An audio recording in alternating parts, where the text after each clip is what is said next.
Hola, ¿qué tal? Soy Lucía y bienvenidos a un nuevo tema. En el tema de hoy vamos a hablar sobre el aparato digestivo. Si no sabes cómo puedes votar para los siguientes temas, tienes que entrar en mi canal y en la pestaña de comunidad te sale la encuesta con las diferentes opciones que doy para los siguientes temas. Otra cosa que quería comunicar por aquí es que he creado una cuenta de Instagram en la que voy a compartir esquemas con ilustraciones y preguntas tipo test para ir practicando para los exámenes. Vamos a empezar el tema del aparato digestivo. Lo primero que vamos a hacer va a ser ver el índice, como siempre. 1. Introducción. 2. Anatomía del aparato digestivo. 3. Estructura del aparato digestivo. 4. Fisiología del aparato digestivo. 5. Patologías. 6. El paciente ostomizado. 7. Enemas, sondaje nasogástrico. Primera pregunta. ¿Qué es el aparato digestivo? Es el conjunto de órganos encargados del proceso de la digestión, es decir, la transformación de los alimentos para que puedan ser absorbidos y utilizados por las células del organismo. 2. Anatomía del aparato digestivo. Histológicamente, la pared del tubo digestivo está formada por 5 capas concéntricas que son de adentro hacia afuera. A. Capa interna o mucosa. Es el revestimiento interior del tubo digestivo y es el que se encuentra en contacto directo con los alimentos. B. Muscularis mucosa. Es una capa de tejido muscular liso. C.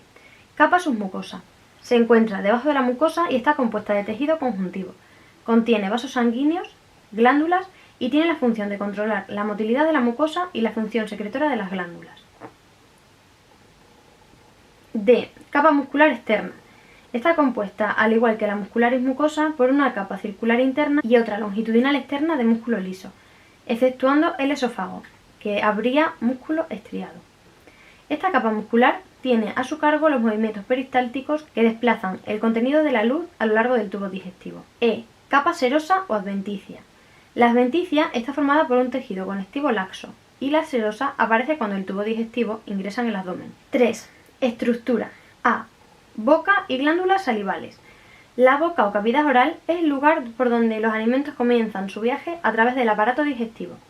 Contiene diferentes estructuras, entre ellas los dientes y la lengua, que hacen posible la masticación. Cerca de la boca se encuentran las glándulas salivales, que producen saliva, la cual se mezcla con los alimentos, facilita la masticación y la deglución. La faringe es una estructura con forma de tubo situada en el cuello y revestida de membrana mucosa. Conecta la cavidad bucal y las fosas nasales con el esófago y la laringe respectivamente. Si queréis saber más sobre la faringe, os recuerdo que en el tema del aparato respiratorio os la explico más extensa, y os lo dejo por aquí arriba. C. Esófago. Es un conducto que se extiende desde la faringe hasta el estómago. El esófago empieza en el cuello, atraviesa todo el tórax y pasa al abdomen a través del orificio esofágico del diafragma. Sus paredes se encuentran unidas y solo se abren cuando pasa el bolo alimenticio. El esófago alcanza a medir 25 centímetros y tiene una estructura formada por 2 capas de músculos, que permiten la contracción y la relajación en sentido descendente del esófago. Estas ondas reciben el nombre de movimientos peristálticos y son las que provocan el avance del alimento hasta el estómago. Estómago. Es un órgano en el que se acumula comida. Varía de forma según la cantidad de contenido alimenticio presente en la cavidad gástrica. Consta de varias partes que son: cardias. Es un orificio que comunica la porción inferior del esófago con el estómago. Cuenta con fibras musculares que contribuyen a impedir que el contenido gástrico refluya hacia el esófago. Fundus. Es la porción superior del estómago próxima al cardias. Cuerpo. Es la porción central o principal del estómago. Antro. Recibe este nombre la región inferior del estómago próxima al píloro. Píloro. Está situado entre el estómago y el duodeno. Es un engrosamiento de las fibras musculares de la pared del tubo digestivo que forma un esfínter con la finalidad de controlar el vaciado gástrico. Intestino delgado. Comienza en el duodeno, tras el píloro, y termina en la válvula ileocecal, donde se une a la primera parte del intestino grueso. 1. Introducción. 2. Anatomía del aparato digestivo. 3. Estructura del aparato digestivo. 4. Fisiología del aparato digestivo. 5. Patologías. 6. El paciente ostomizado. 7. En el intestino delgado se absorben los nutrientes de los alimentos ya digeridos. El tubo está repleto de vellosidades que amplían la superficie de absorción. El intestino delgado se divide en 2 partes. La primera parte es el duodeno. Comienza en el píloro y termina uniéndose al yeyuno. En el duodeno se vierten una diversidad de secreciones como la bilis, procedente de la vesícula biliar, y el jugo pancreático procedente del páncreas, y el yeyuno ileón. No existe una separación clara entre las 2 porciones. El intestino delgado presenta numerosas vellosidades intestinales que aumentan la superficie de absorción intestinal de los nutrientes. El intestino grueso se inicia a partir de la válvula ileocecal, en un fondo de saco denominado ciego, y termina en el recto. El intestino grueso se divide en varias porciones, que se denominan ciego, colon ascendente, colon transverso, colon descendente, colon sigmoideo, recto y ano. Páncreas. Es una glándula íntimamente relacionada con el duodeno. Produce jugo pancreático, que se une al intestino a través del conducto pancreático. Sus secreciones son de gran importancia en la digestión de alimentos. También segrega hormonas como la insulina, que pasan directamente a la sangre y ayudan a controlar el metabolismo de azúcares. El hígado. Es la mayor víscera del cuerpo, pesa 1,5 kg. Su función es la producción de bilis, almacén de glucosa, minerales y vitaminas. Sintetiza y metaboliza proteínas.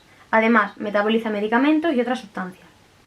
Las vías biliares son las vías excretoras del hígado. Por ellas, la bilis es conducida al duodeno. Normalmente, los conductos hepáticos derecho e izquierdo confluyen entre sí formando el conducto hepático común, que recibe un conducto más fino, conducto cístico, que proviene de la vesícula biliar. De la reunión de los conductos císticos y el hepático común se forma el colédoco, que desemboca en el duodeno junto al conducto excretor del páncreas. Vesícula biliar. Es una víscera hueca y pequeña, situada en la cara inferior del hígado. Su función es almacenar y concentrar las bilis segregadas por el hígado hasta ser requerida por los procesos de digestión. Cuando se contrae, expulsa la bilis concentrada hacia el duodeno, a través del conducto cístico. Ano. Es la apertura final del tracto digestivo. Consta de un esfínter anal externo y otro interno, que tienen la función de controlar el proceso de expulsión de las heces al exterior. 4. Fisiología de la digestión. A. La digestión es el proceso de transformación por hidrólisis de los alimentos en moléculas suficientemente pequeñas, para que atraviesen la membrana plasmática por vía mecánica o química. En este proceso participan diferentes tipos de enzimas. En la boca se distinguen dos tipos de fenómenos fundamentales para la digestión. A. Digestión mecánica. Se da gracias a la masticación. Durante la masticación se hace una ruptura de los alimentos en trozos más pequeños. B. Digestión química. Las glándulas salivales elaboran saliva, que descomponen el almidón y el glucógeno en moléculas más pequeñas. Además, la saliva sirve para humedecer y formar el bolo alimenticio. Proceso de la digestión. La digestión comienza en la boca, donde los alimentos se mastican y se mezclan con la saliva que contiene enzimas que inician el proceso químico de la digestión, formándose el bolo alimenticio. La comida es comprimida y dirigida desde la boca hacia el esófago, mediante la deglución.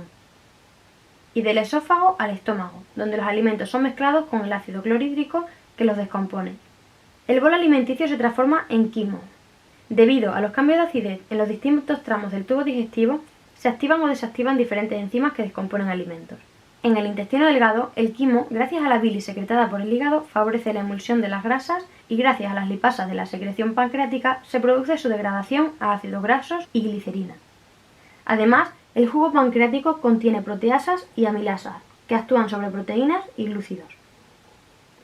La mayoría de los nutrientes se absorben en el intestino delgado. Toda esta mezcla constituye ahora el quilo. El final de la digestión es la acumulación del quilo en el intestino grueso, donde se absorbe el agua y posteriormente la expulsión de las heces. B. La absorción. La absorción de nutrientes es llevada a cabo por diversos procesos enzimáticos, que difieren entre cada nutriente consumido. Los repliegues de la mucosa y microvellosidades intestinales aumentan la superficie de contacto y favorecen la absorción. 5. Patologías. A. Patologías del esófago. Esofagitis. Es un término general para designar cualquier inflamación, irritación o hinchazón del esófago. Puede ser asintomática o puede causar dolor ardiente epigástrico, especialmente al acostarse o hacer esfuerzos. También puede dificultar la deglución. El cáncer de esófago. Existen varios subtipos, aunque la mayoría se caracterizan por la presencia de síntomas como disfagia, que es la dificultad para deglutir o tragar, dolor, pérdida de peso, etc. B. Patologías del estómago. Gastritis. Es una enfermedad del estómago que se define como la inflamación aguda o crónica de la mucosa gástrica. Las causas son muy variadas, entre ellas los malos hábitos alimentarios, estrés, infección por Helicobacter pylori y la enfermedad celíaca. Úlcera péptica. Es una úlcera que afecta a la mucosa que recubre el estómago o el duodeno. De acuerdo con su ubicación, se clasifica en gástrica o duodenal. Esta última es mucho más frecuente. Carcinoma gástrico. Es un tipo de crecimiento celular maligno con capacidad de invasión y destrucción de otros tejidos y órganos. Es el quinto cáncer más frecuente del mundo. Intestinales. Diarrea. Son heces pastosas o líquidas, cuyas evacuaciones ocurren 3 o más veces al día. La diarrea aguda suele durar 1 o 2 días. A partir de 2 semanas se considera crónica, aunque los síntomas pueden aparecer y desaparecer. Estreñimiento es una condición que consiste en la falta de movimiento regular de los intestinos, lo que produce una defecación infrecuente con esfuerzo, generalmente de heces escasas y duras. La frecuencia defecatoria normal varía entre personas, desde un par de veces al día hasta 3 veces a la semana. Celiaquía es un proceso crónico que lesiona primeramente el intestino y puede dañar cualquier órgano o tejido corporal. Afecta a personas que presentan predisposición genética. Está producida por una intolerancia permanente al gluten, que es el conjunto de proteínas presentes en el trigo, avena, cebada y centeno, y productos derivados de estos cereales. Intolerancia a la lactosa. Es el trastorno que aparece después de la ingestión de la lactosa, si existe una deficiencia de lactasa. Esta deficiencia puede provocar una mala absorción cuando el azúcar no absorbido que llega al colon es fermentado por bacterias colónicas generando gases. Como consecuencia pueden aparecer diversos síntomas de intolerancia, tales como el dolor abdominal, distensión, diarrea e incluso vómitos y estreñimiento. Patologías del hígado. Hepatitis. La hepatitis es una enfermedad inflamatoria que afecta al hígado. Su causa puede ser infecciosa, inmunitaria o tóxica. Cirrosis. Afecta al tejido hepático como consecuencia final de diferentes enfermedades crónicas. Las consecuencias de la cirrosis hepática sobre la salud del individuo dependen fundamentalmente del grado de funcionalidad que el hígado pueda conservar a pesar de la alteración histológica. El carcinoma hepatocelular o hepatocarcinoma es un cáncer de hígado que constituye entre el 80 y 90% de los tumores hepáticos malignos primarios. Patologías de la vesícula. La colelitiasis, comúnmente conocida como piedras en la vesícula. Cálculos biliares o litiasis biliar. Se refiere a la formación de cálculos en las vías biliares, sobre todo en la vesícula. Son materias sólidas que pueden ser tan pequeñas como granos de arena o, en casos excepcionales, tan grandes que ocupan toda la vesícula. Están constituidos por cristales de colesterol. Patologías del páncreas. La pancreatitis. Es la inflamación del páncreas. Ocurre cuando las enzimas pancreáticas que digieren la comida se activan en el páncreas en lugar de hacerlo en el intestino. La inflamación puede ser súbita o progresiva. El cáncer de páncreas es un cáncer que se origina en la glándula pancreática. Es una de las neoplasias más agresivas debido a su pronta difusión, su falta de síntomas específicos tempranos y su diagnóstico tardío. Diabetes mellitus. Es un conjunto de trastornos metabólicos cuya característica común es la presencia de concentraciones elevadas de glucosa en sangre de manera persistente o crónica, debido ya sea a un defecto en la producción de insulina, a una resistencia a la acción de ella para utilizar la glucosa, a un aumento de la producción de la glucosa o a combinación de estas causas. También se acompaña de anormalidades en el metabolismo de los lípidos, proteínas, sales minerales y electrolitos. Se clasifica en 4 grupos. La primera es la diabetes mellitus tipo 1. Conlleva una deficiencia absoluta de insulina. Representa entre un 5 y un 10 de la diabetes. Diabetes mellitus tipo 2. Generada como consecuencia de un defecto progresivo en la secreción de insulina, de un aumento de la resistencia periférica a la misma y de un aumento de la producción de glucosa. Representa entre un 90 y un 95% de la diabetes mellitus. La diabetes gestacional. Es diagnosticada durante el segundo o tercer trimestre de embarazo, donde muchas veces es transitoria y la propia cura es el parto.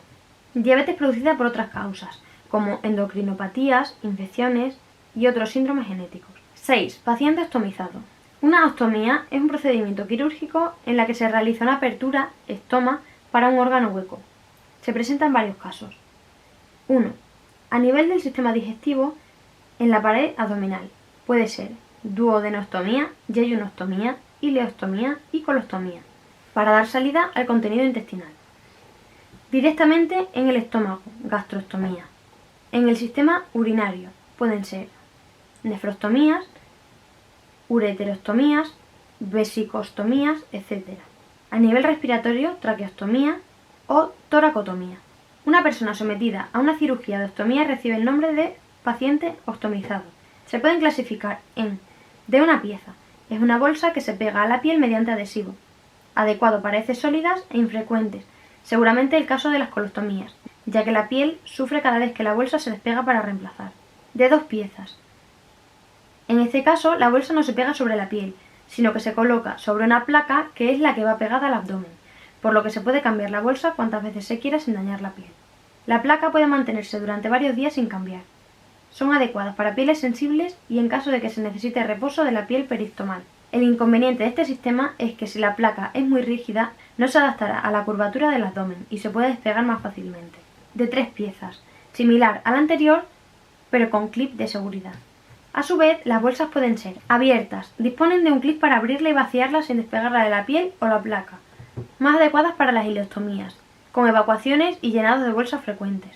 También es una ventaja en caso de dispositivos de 2 piezas, ya que cuando la zona de la adherencia de la placa con bolsa está sucia, las bolsas pegan peor, por lo que puede ser mejor no despegar la primera que se colocó con la placa limpia y mantenerla todo el tiempo que sea posible. Cerradas, no se pueden abrir de ninguna manera. Cuando se llenan no hay más remedio que cambiarlas.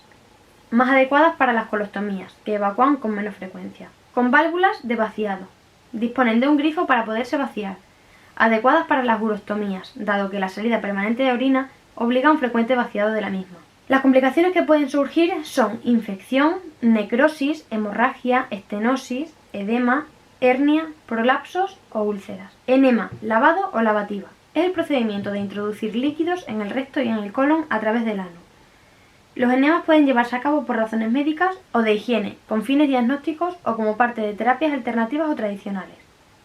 Los enemas médicos o por higiene se usan desde hace siglos y son básicamente de 2 tipos. A. Enema evacuante y B. Enema de retención. El enema evacuante generalmente actúa de inmediato. Se utilizan para tratar la retención fecal, eliminación de fecalomas o el estreñimiento. Los enemas de retención requieren la retención de la sustancia introducida durante un mínimo de 30 minutos a varias horas. Se utilizan para introducir medicamentos o sustancias radioopacas y así visualizar con rayos X imágenes del tracto intestinal inferior con fines diagnósticos. 8. Sondaje nasogástrico. La sonda nasogástrica, también llamada sonda gastronasal, es un tubo habitualmente de plástico, silicona o PVC que se introduce a través de la nariz hasta el estómago, pasando por el esófago. Una sonda nasogástrica se utiliza para la alimentación, eliminación de contenido gástrico o administración de fármacos. Tipos de sondas nasogástricas. A. Catéter Levine. Es una sonda nasogástrica de pequeño diámetro de 1 lumen. Es más apropiado para la administración de medicamentos o de nutrición. Catéter Salensam. Es un tubo nasogástrico de gran diámetro con doble lumen. Esto sirve para la aspiración en un lumen y la ventilación en el otro para reducir la presión negativa e impedir que la mucosa gástrica sea atraída hacia el catéter. Y tubo de Duff-Hoff. Es una sonda nasogástrica de pequeño diámetro con un peso al final, a fin de que se estire durante la inserción debido a la gravedad. Esto ha sido todo por el vídeo de hoy. Si te ha gustado puedes darle like, puedes suscribirte y puedes compartirlo con tus compañeros y compañeras en grupos de WhatsApp o de Facebook, que es gratis y es la forma que tú tienes de ayudarme. Nos vemos en el próximo vídeo.